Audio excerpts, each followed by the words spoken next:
Hello friends, welcome back to day 12 of 100 days transformation series. അപ്പോൾ രാവിലെ തന്നെ എണീറ്റു, ബ്രേക്ക്ഫാസ്റ്റ് ഒക്കെ കഴിച്ചായിരുന്നു. ബ്രേക്ക്ഫാസ്റ്റിന് സ്ക്രാമ്പിൾഡ് എഗ്സ് ഉണ്ടായിരുന്നു, 2 ഇഡ്ഡലി ഉണ്ടായിരുന്നു, പിന്നെ ഒരു ബ്രോബസ്റ്റ പഴം കഴിച്ചായിരുന്നു. പിന്നെ 11 മണിയൊക്കെ ആയപ്പോൾ ഒരു വാട്ടർമെലൺ ജ്യൂസ് വിത്തൗട്ട് ഷുഗർ കഴിച്ചായിരുന്നു. പിന്നെ വീട്ടിലൊന്ന് ലഞ്ച് കഴിച്ചായിരുന്നു. ലഞ്ചിന് കുമ്പള്, ചോറ് ഒക്കെ ഉണ്ടായിരുന്നു. പിന്നെ മീൻ കുറച്ച് എണ്ണയിൽ വറുത്തത്. പിന്നെ കുറച്ച് നേരം കഴിഞ്ഞ് വാട്ടർമെലൺ കഴിച്ചായിരുന്നു. വാട്ടർമെലൺ കഴിച്ചതിന് ശേഷം ജിമ്മിൽ പോകാൻ നേരത്തിന് മുമ്പ് ഒരു ബ്ലാക്ക് കോഫിയും ഒരു ബനാന എടുത്തായിരുന്നു. പിന്നെ ജിമ്മിൽ ഫ്രണ്ട്സൊക്കെ ഉണ്ടായിരുന്നു. സോ ഇന്ന് നമുക്ക് ലെഗ് ഡേ ആയിരുന്നു. സോ സ്റ്റാൻഡിങ് ലഞ്ചസ് ആയിരുന്നു ആദ്യം ചെയ്തത്. അതിനുശേഷം ഡംബൽ സ്ക്വാട്ട് ചെയ്തായിരുന്നു.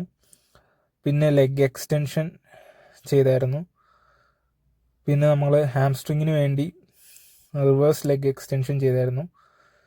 പിന്നെ നമ്മൾ ഏറ്റവും ലാസ്റ്റ് ചെയ്തതെന്ന് വെച്ച് കഴിഞ്ഞാൽ നമ്മുടെ കാഫ് റൈസേഴ്സ് ആയിരുന്നു. അത് നല്ല വെയിറ്റ് ഇട്ട് തന്നെ ചെയ്തായിരുന്നു. അതിനുശേഷം നമ്മൾ വീട്ടിലെത്തി കുറച്ച് ഫ്രൂട്ട്സ് ഒക്കെ കഴിച്ചായിരുന്നു. പിന്നെ ലാസ്റ്റ് ഡിന്നറിന് 2 ഇടിയപ്പവും കടലക്കറിയും സാലഡും കഴിച്ചായിരുന്നു.